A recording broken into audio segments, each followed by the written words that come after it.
Bueno, para conocer un poco más de este panorama, saludo con mucho gusto a Jorge Rosendo Sánchez. Él es presidente previo del Colegio Mexicano de Medicina Crítica. Jorge, muy buenos días. Gracias por estar con nosotros. Muy buenos días, Lidia. Gracias, Jorge.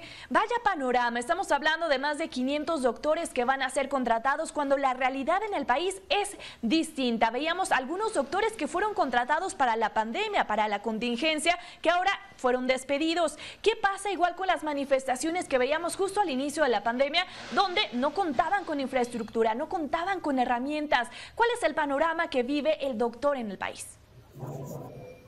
Bueno, efectivamente, en cuanto nos enteramos de este anuncio, las diferentes sociedades médicas nos reunimos, hicimos una reunión y expresamos nuestro rechazo a esto. Obviamente que no es en contra de médicos de otro país, mucho menos de Cuba, pero consideramos que se está haciendo a un lado a muchos médicos mexicanos que están desempleados o subempleados, según datos del Instituto Nacional de Salud Pública, en donde se menciona que entre 40,000 o hasta 52,000 médicos mexicanos no están contratados, están desempleados o subempleados.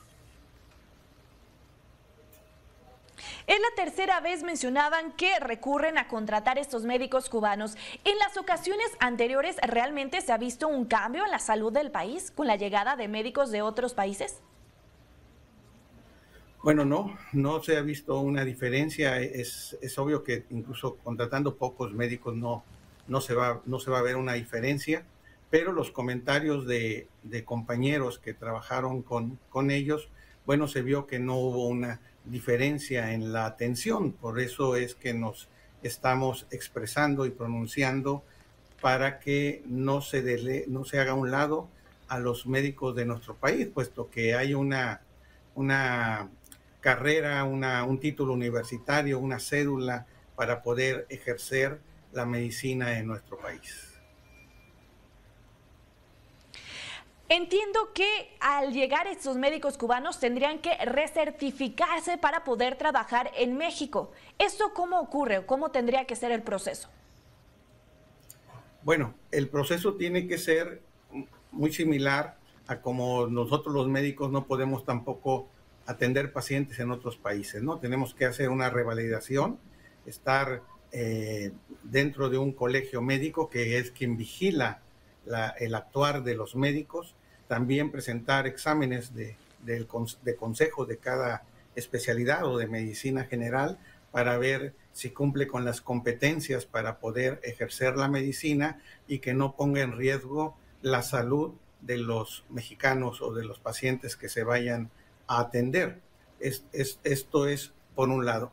Por otro lado, los médicos mexicanos son los que conocen cómo es la referencia o contrarreferencia entre las instituciones de salud de diferentes niveles, de pasar de un primer nivel, enviarlo a un segundo nivel, y quizá la medicina en otro país pues no es igual la cuestión administrativa de los envíos hacia la continuidad de la atención médica.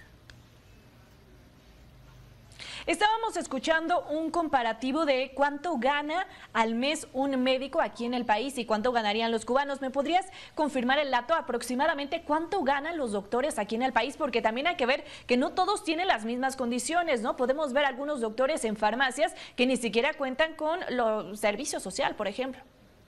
Seguro social, perdón. Si bien uno de los máximos sueldos que tienen los médicos ha de andar en 40,000 pesos al mes aproximadamente, pero hay algunos sueldos mucho más bajos, quizá porque no son de base o porque la institución así lo marca, pero hay algunos que ganan unos 14,000 pesos al mes.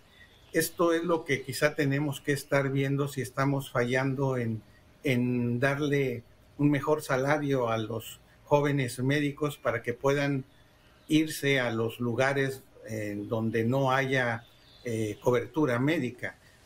Tenemos que ver si hay seguridad principalmente en esos lugares. Sabemos muy bien que han fallecido o han asesinado a médicos pasantes por estar en lugares inseguros. Si es muy inseguro, si no ganan lo suficiente y arriesgan a la vida de ellos y la de sus familias, pues está muy difícil, ¿verdad? Que médicos mexicanos pues vayan a ir. De hecho, se subemplean o se emplean en otros oficios, ¿verdad? Que no es para lo que estudiaron. Entonces, eso sí es, primero como país tenemos que ver en qué estamos fallando para que los médicos mexicanos acudan a todas esas plazas donde se necesita. Que también tenemos que ver, por otro lado, Lidia, si en esos lugares se cuenta con la infraestructura.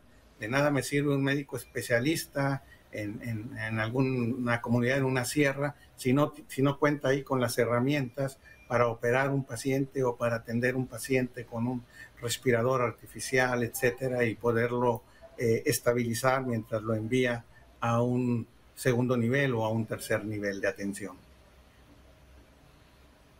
Y creo que esta falta de herramientas o incluso de aparatos ha sido una constante y se evidenció más con el inicio de la pandemia. Te quiero preguntar, Jorge, que al traer a médicos, en este caso cubanos, ¿se está dudando de la capacidad de los especialistas que tenemos en el país? Sí, así lo estamos tomando algunos médicos, de que se dude de que haya alguna capacidad de